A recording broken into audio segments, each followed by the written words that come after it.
पति वियोग में उदास उर्मिला को मांडवी खुशी की समाचार देती है कि उसकी विरह की घड़ियां खत्म होने वाली हैं। आए भरत राम लक्ष्मण और सीता को वापस लाने वन जा रहे हैं। अयोध्या की तमाम प्रजा भी उनके साथ जाती है। तीनों माताएं, गुरु वशिष्ठ, मंत्रीगण और सेना साथ में हैं। मार्ग में श्रृंगवेश्वर पड़ता है। यह राम के मित्र निषाद गृह का राज्य है। एक प्रहरी निषाद राज को सूचना देता है कि भरत सेना लेकर चित्रकूट जा रहे हैं। निषाद राज को भ्रम होता है कि भरत राम को सदैव के लिए अपने रास्ते से हटाने के प्रयोजन से उन पर आक्रमण करने जा रहे हैं। वो युद्ध का नगाड़ा बजाकर भरत को गंगा किनारे ही घेर लेने का ऐलान कर देते हैं। तभी गांव के पुरोहित निषाद राज को भरत से मिलकर वास्तविकता जान लेने का परामर्श देते हैं। निषाद राज अपनी सेना को झाड़ियों के पीछे सचेत कर भरत से मिलने जाते हैं। सुमंत भरत को निषाद राज और राम की मित्रता के बारे में बताते हैं। भरत से मिलकर निषाद राज की आशंका गलत साबित होती है। वे भरत को बताते हैं कि राम और सीता घास के बिछौने पर सोए थे और नंगे पांव चित्रकूट की तरह गए हैं। दुखी होकर भरत खुद भी आगे की यात्रा नंगे पांव पैदल करने का निर्णय लेते हैं। आगे बढ़ते हुए भरत भरद्वाज मुनि के आश्रम तक पहुंचते हैं और उनसे आशीर्वाद लेते हैं। यात्रा जारी रखते हुए भरत सेना के साथ चित्रकूट की धरती पर पहुंचते हैं। कोल और भील लक्ष्मण को सूर्य पताकाओं को लेकर आगे बढ़ती सेना के बारे में सूचित करते हैं। लक्ष्मण वन में लकड़ियां काटना छोड़ वापस पर्णकुटी पहुंचते हैं और राम से कहते हैं कि भरत सेना लेकर उन पर आक्रमण करने आ रहा है। लक्ष्मण किसी संभावित आक्रमण का सामना करने के लिए धनुष बाण उठा लेते हैं और भरत का वध करने की घोषणा करते हैं। तभी बिजली कौंगने के साथ आकाशवाणी होती है कि लक्ष्मण को उचित अनुचित के बीच का अंतर कर लेने के बाद ही कोई प्रण करना चाहिए। राम भी लक्ष्मण को अधीन होने से रोकते हैं। इस बीच भरत कुटिया में पहुंचते हैं और बड़े भाई राम के चरणों में गिर पड़ते हैं। राम उन्हें उठाकर हृदय से लगाते हैं। यह दृश्य देखकर लक्ष्मण आत्मग्लानि से भर जाते हैं। राम और भरत का मिलाप बहुत ही भावुक वातावरण में होता है। राम द्वारा पिता की कुशलता के बारे में पूछे जाने पर भरत रूंगे गले से उनके निधन का समाचार देते हैं। राम लक्ष्मण गले लगाकर रोते हैं। तभी गुरु वशिष्ठ और तीनों रानियां कौशल्या, कैकेयी और सुमित्रा वहां पहुंचती हैं। राम तो मर्यादा पुरुषोत्तम हैं। वे कौशल्या की बजाय पहले माता कैकेयी के चरण स्पर्श करते हैं। कैकेयी को अपराध बोध है, लेकिन राम के मन में कोई मलाल नहीं है। वे इसे नीति का खेल मानते हैं। तत्पश्चात राम माता सुमित्रा और कौशल्या से मिलते हैं। महर्षि वशिष्ठ के आदेश पर राम और लक्ष्मण से अपने दिव्यांतर पिता को तिल और मंदाकिनी के पवित्र जल से तर्पण करते हैं। रात्रि में राम, गुरु वशिष्ठ के और सीता बारी बारी तीनों माताओं के चरण दबाकर सेवा धर्म निभा करती है। गिलानी से भरी कैकेयी सीता से कहती है कि वह राम से कहकर उसे मृत्युदंड दिलाए, जिससे वो अपनी लज्जित जीवन से छुटकारा पा सके। माता सुमित्रा सीता से जानती है कि लक्ष्मण उनकी किस प्रकार सेवा करते हैं। अगले दिन महर्षि वशिष्ठ सभा आहूत करते हैं। राम सभा में गुरु वशिष्ठ की आज्ञा का पालन करने की प्रतिज्ञा करते हैं। सभी के चेहरों पर आशा की किरण जगमगा जाती है, लेकिन अगले ही पल राम यह भी कह देते हैं कि गुरुदेव उन्हें नीति और धर्म सम्मान अज्ञात ही दें। गुरु वशिष्ठ भी ज्ञानी हैं। वे राम की कूटनीति का उत्तर देते हुए कहते हैं कि याचक नीति अनीति नहीं सोचता है, उसे केवल अपनी याचना पूरी होने से सरोकार होता है। वशिष्ठ कहते हैं कि भरत के प्रेम के आगे धर्म और नीति कोई स्थान नहीं रखती, और फिर वे भरत से बड़े भाई राम के समक्ष अपने हृदय की बात रखने को कहते हैं। भरत राम से कुल का ज्येष्ठ पुत्र होने के नाते राज सिंहासन स्वीकार करने की याचना करते हैं। कैकेयी भी राम से कहती है कि वे अपने मांगे हुए वरदान वापस लेती है और राम को वचनों से मुक्त करती है। राम कहते हैं कि वचन वापसी का अधिकार केवल पिता दशरथ के पास था और अब वो परलोक सिधार चुके हैं। अतएव उनके वचन अनुरूप कार्य करना ही एकमात्र विकल्प है। भरत राम की कुटिया के सामने अन्न जल त्याग कर मरने तक वहां धरना देने की घोषणा करते हैं। भरत की इस बात से राम अंदर तक खिल जाते हैं। तभी एक दूत राजा जनक और रानी सुनैना के चित्रकूट पहुंचने की सूचना लाता है। वशिष्ठ राजा जनक के आगमन तक के लिए सभा स्थगित कर देते हैं। भरत के बाद राजा जनक भी राम से मिलने चित्रकूट पहुंच जाते हैं। सभी में आशा जाग जाती है कि राजा जनक अपने वचनों से राम को अयोध्या वापस जाने के लिए राजी कर लेंगे। सीता अपने माता पिता से मिलती है। बेटी को तपस्विनी वेश में देखकर पिता भावुक होते हैं, लेकिन अपनी बेटी के संस्कारों को देखकर उन्हें गर्व की अनुभूति भी होती है।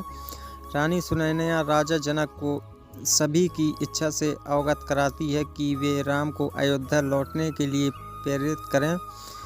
भरत भी माता कौशल्या को राजी करने का प्रयास करते हैं कि वे माता के विशेषाधिकार का प्रयोग कर राम को अयोध्या लौटने का आदेश दें। उधर कैकेयी राम के पास जाती है और कहती है कि यदि वो उसे अपनी मां मानता है तो उसकी आज्ञा मानकर अयोध्या चले।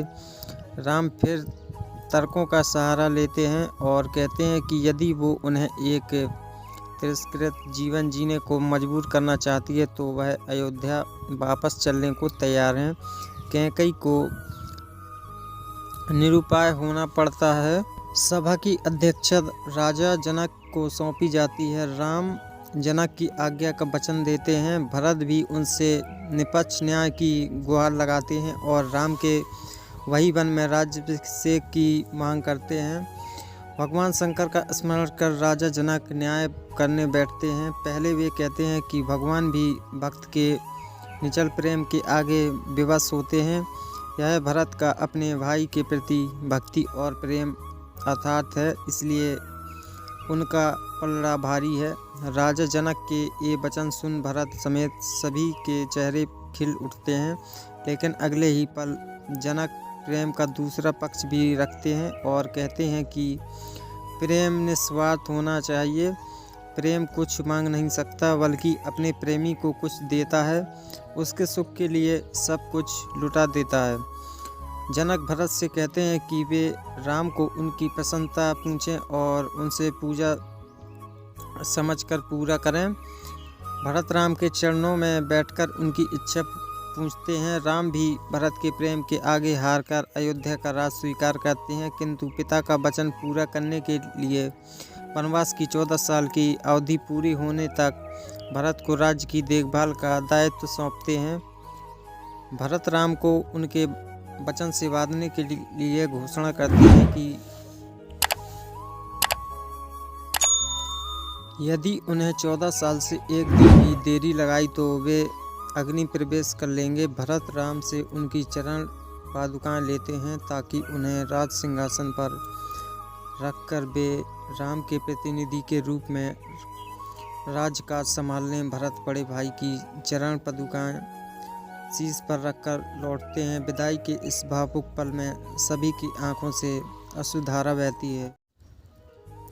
भरत चित्रकूट से लाई गई बड़े भाई राम की चरण पादुकाएं को अयोध्या के राज सिंहासन पर असीम करते हैं और राम के राजा होने की घोषणा करते हैं।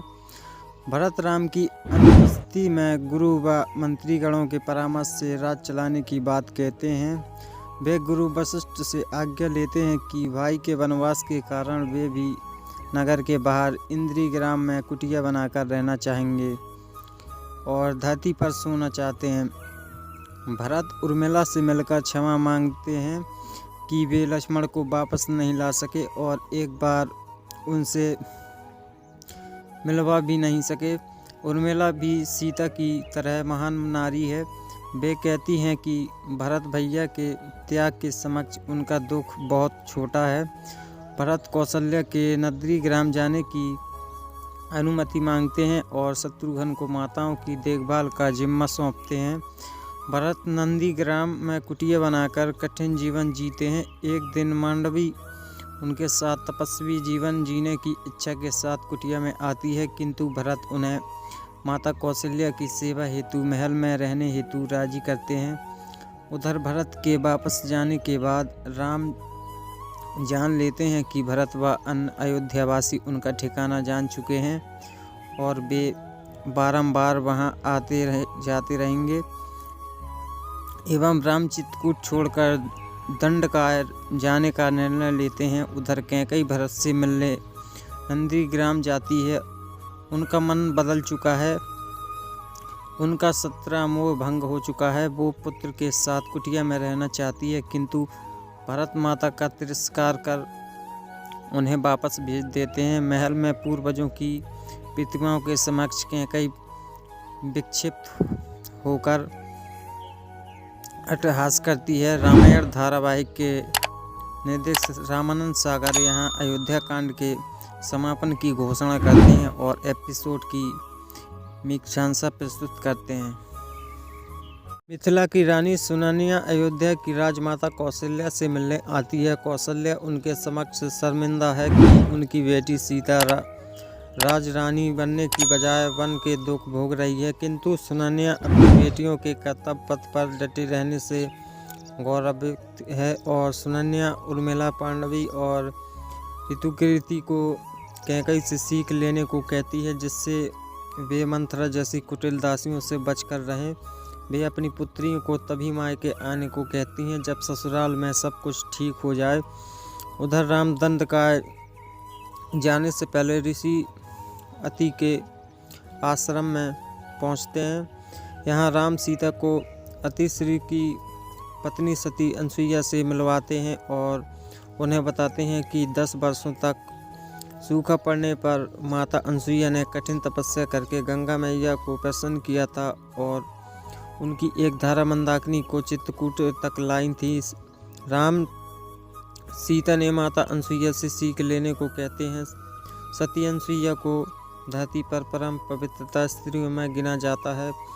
वे सीता को पतिव्रत धर्म का ज्ञान देती हैं। वे सीता के पति संग वनागमन की प्रशंसा करती हैं। माता अनसुईया बताती है कि धीरज, धर्म, मित्र और नारी की परख आपातकाल में होती है और उन्हें राम के इस आपातकाल में पूरा साथ देना चाहिए। वे सीता को कभी मालिन्य न पड़ने वाले दिव्य वस्त्र व आभूषण भी प्रदान करती है। ऋषि अति राम को दंडकार से सबसे सरभंग मुनि के आश्रम में जाने को कहते हैं, क्योंकि सरभंग अपनी देह त्यागने से पहले राम के दर्शन की प्रतीक्षा कर रहे थे। ऋषि अति उन्हें दंडकार के नरभक्षी राक्षसों से सावधान भी करते हैं। राम उन्हें इस क्षेत्र को राक्षस मुक्त करने का वचन देते हैं। दंडकार की सीमा पर विशाल काय राक्षस विराट राम का मार्ग रोकता है। वह हाथी की भांति चिंगारता है, बुरी नीयत से सीता को अपनी मुट्ठी में उठा लेता है। वह राम और लक्ष्मण द्वारा चलाए गए बाणों को तीली की भांति मसल देता है। तब दोनों भाइयों ने अभिमंत्रित बाणों से उनकी दोनों भुजाएं काट दी। राम, लक्ष्मण और सीता यहाँ से आगे बढ़ते हैं और सरभंग मुनि के आश्रम तक पहुँचते हैं।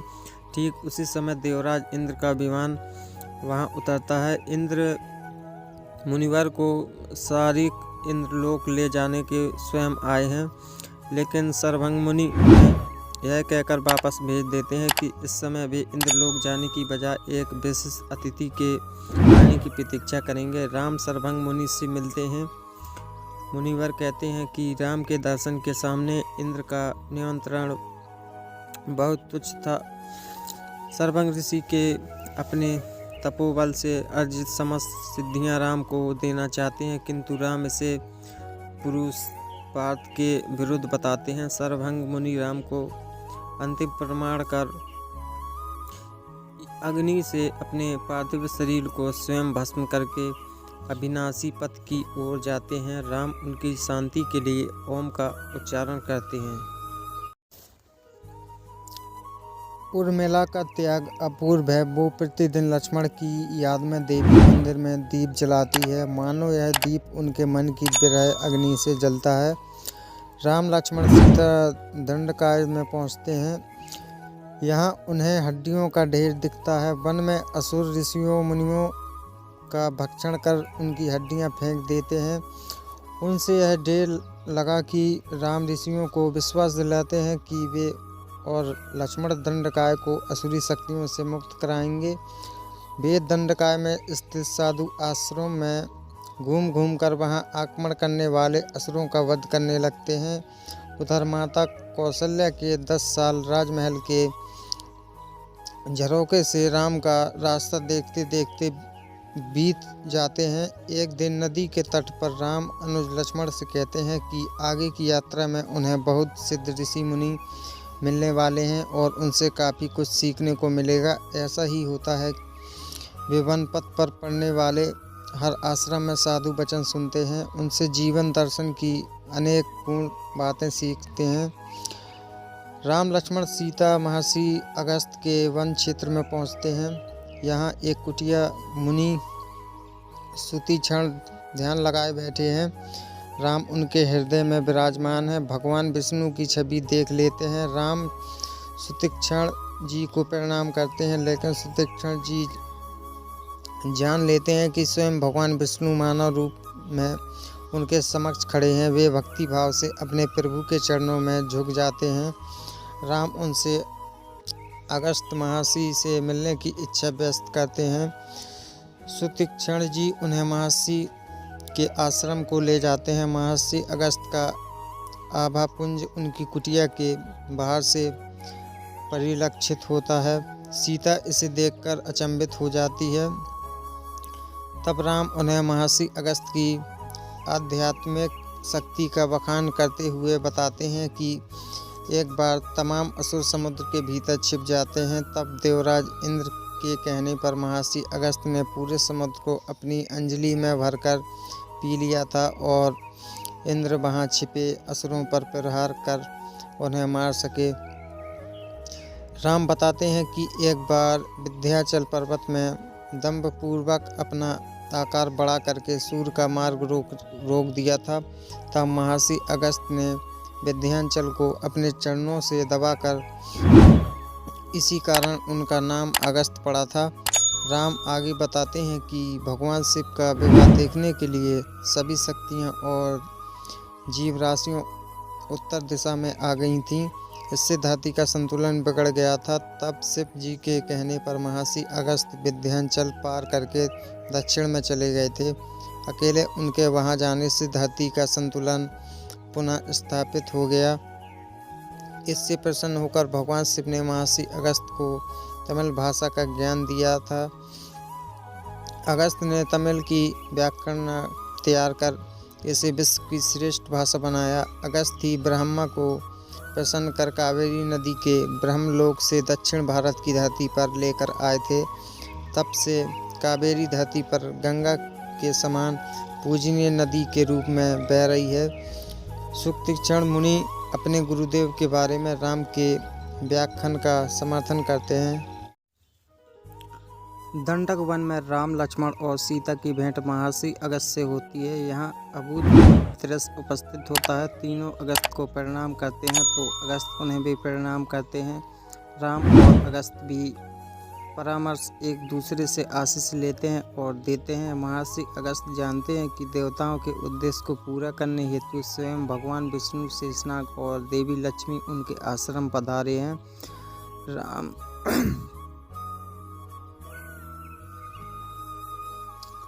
राम धरती पर अवतरित होने का उद्देश्य पूर्ण करें, इसके लिए महर्षि अगस्त उन्हें पंचवटी में कुटिया बनाकर रहने का परामर्श देते हैं।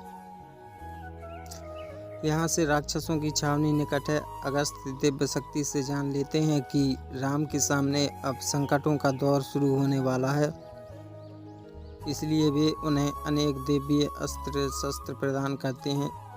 इसमें विश्वकर्मा द्वारा निर्मित भगवान विष्णु का धनुष शामिल है जो आकाय है। वे राम लक्ष्मण को अक्षय तुंडी देते हैं।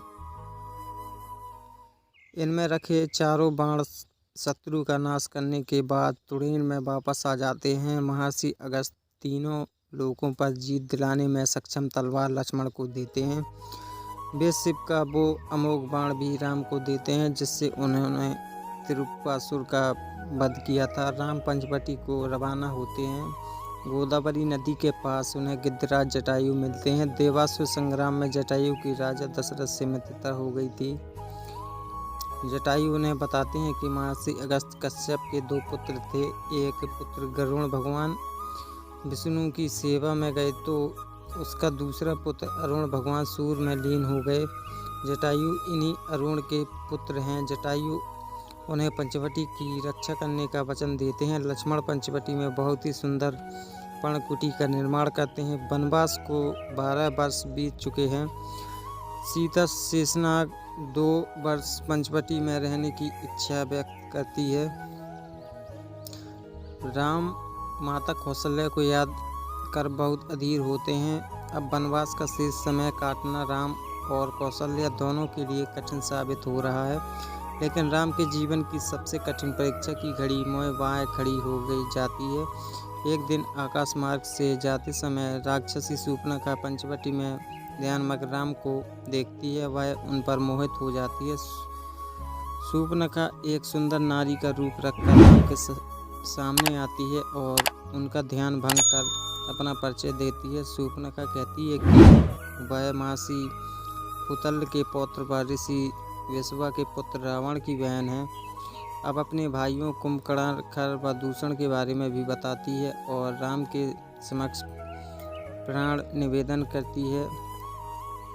राम शूर्पणखा को अपनी पत्नी सीता का परिचय देते हैं। शूर्पणखा सीता को खा जाने का अथवा उन्हें दासी बनाकर रखने का बखान करती है। शूर्पणखा की कामुक दृष्टि लक्ष्मण पर पड़ती है। अब उन्हें समक्ष विवाह का प्रस्ताव लेकर जाती है। शूर्पणखा से कहते हैं कि वो अपने भाई के दास हैं। शूर्पणखा को दास और स्वामी के बीच का अंतर समझना चाहिए। लक्ष्मण शूर्पणखा को फिर से राम के पास जाकर प्रणय प्रस्ताव रखने को कहते हैं। शूर्पणखा इससे अकुला जाती है। उसे लगता है कि सीता के कारण उनका प्रणय प्रस्ताव अस्वीकार कर रहे हैं। वो अपने असली राक्षसी रूप में आकर सीता पर हमला करती है। तभी राम का संकेत पाकर लक्ष्मण तलवार से शूर्पणखा की नाक काट देते हैं। शूर्पणखा इस अपमान का बदला लेने की चेतावनी देकर वहां से चली जाती है। राम कुछ बुरा घटने को लेकर संकेत होते हैं। वे लक्ष्मण को सचेत रहने को कहते हैं।